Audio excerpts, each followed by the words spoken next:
சட்டம் ஒழுங்கை பராமரிக்கும் வகையில் நாளை அவனியாபுரத்தில் நடைபெறவிருக்கும் ஜல்லிக்கட்டு போட்டியை ஒட்டி டாஸ்மாக் கடைகள் மூடப்படுவதாக மாவட்ட ஆட்சியர் உத்தரவு பிறப்பித்திருக்கிறார்.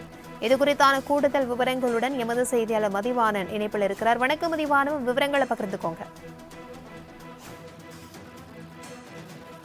தமிழர்களுடைய கலாச்சாரம் என்று சொல்லக்கூடிய விளையாட்டு தான் இந்த ஜல்லிக்கட்டு விளையாட்டு. இந்த ஜல்லிக்கட்டு விளையாட்டானது நாளைய பொழுது மதுரை மாவட்டத்தில் அவனியாபுரம் மற்றும் நாளை கழித்து பார்த்தோமானால் பாலமேடு, அலங்காநல்லூர் போன்ற இடங்களில் 3 நாட்கள் தொடர்ச்சியாக எப்பொழுதும் நடைபெறுவது வழக்கமான ஒன்றுதான்.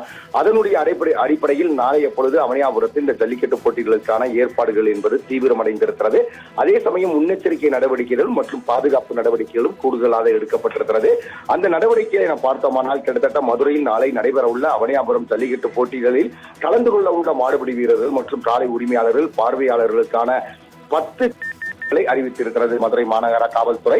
அவனியாபுரம் ஜல்லிக்கட்டில் பங்கேற்க வெள்ளக்கல் ரோடு, திருப்பரங்குன்ற ரோடு என்றும் முத்துப்பட்டி ரோடு வழியாக காளைகளை ஏற்றி வரும் வாகனங்களை முத்துப்பட்டி சந்திப்பு வரை மட்டுமே அனுமதிக்க வாய்ப்பு இருக்கிறது. காளைகளை ஏற்றி கொண்டு வரும் வாகனங்கள் அவனியாபுரம் முத்துப்பட்டி சந்திப்பில் நிறுத்த அனுமதிக்க இன்று நள்ளிரவு 12 மணி முதல் ஜல்லிக்கட்டு காளைகள் மற்றும் உரிமையாளர்கள் அவருக்கு உதவியாக ஒரு நபர் மற்றும் வரிசையில் நிற்க வேண்டும் என்று தற்சமயம் கூறியுள்ளார்கள்.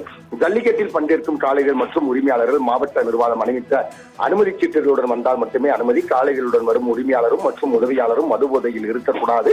காளைகளின் உரிமையாளர்கள் மாட்டின் மூட்டனான் கயிற்றை அறுப்பதற்காக கத்தியோ அல்லது கூர்மையான ஆயுதங்களோ கொண்டு வரக்கூடாது.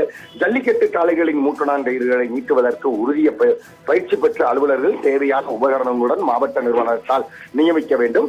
ஜல்லிக்கட்டில் பங்கேற்க மதுரை மாவட்ட நிர்வாகத்தால் அனுமதிக்கப்பட்ட மாடுபிடி வீரர்கள் புதைப்படம் உள்ள அனுமதி சீட்டு மற்றும் உரிய மருத்துவ தகுதி சான்றும் கொண்டு வர வேண்டும். ஜல்லிக்கட்டில் பங்கேற்கும் மாடுபிடி வீரர்கள் எக்காரணத்தை கொண்டும் மது போதையில் இருக்கக்கூடாது. மீறுபவர்கள் மீது கடுமையான நடவடிக்கை சட்டப்பூர்வமாக எடுக்கப்படும். ஜல்லிக்கட்டு வாடிவாசல் முன்புறம் மற்றும் அருகில் குடியிருக்கும் வீட்டின் உரிமையாளர்கள் வீட்டில் குடியிருக்கும் குடும்ப உறுப்பினர்களை தவிர வேறு எந்த நபர்களையும் வீட்டில் இருந்தோ அல்லது மேல் மாடியில் இருந்தோ ஜல்லிக்கட்டு நிகழ்ச்சியை பார்க்க அனுமதித்தால் சட்டம் மற்றும் ஒழுங்கு பிரச்சனை ஏற்படும் பட்சத்தில் வீட்டின் உரிமையாளர்கள் மீது கடுமையான சட்டப்பூர்வமான நடவடிக்கை எடுக்கப்படும்.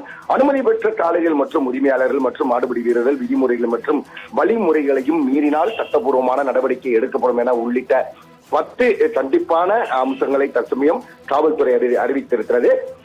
இன்றைய மாலை பொழுதில் இருந்தே காளைகள் மற்றும் மாடுபிடி வீரர்கள் மிகுந்த ஆர்வத்தோடும் உற்சாகத்தோடும் இங்கே வருகை தருவதற்கான வாய்ப்பு என்பது இருந்து கொண்டிருக்கிறது. எந்தவித சட்ட ஒழுங்கு பிரச்சனை இன்றி இந்த ஜல்லிக்கட்டை நடத்துவதற்கு மதுரை மாநகர காவல்துறை மற்றும் மாவட்ட நிர்வாகம் தயார் நிலையில் இருந்து கொண்டிருக்கிறது. தகவல்களுக்கு நன்றி மதிவாணன்.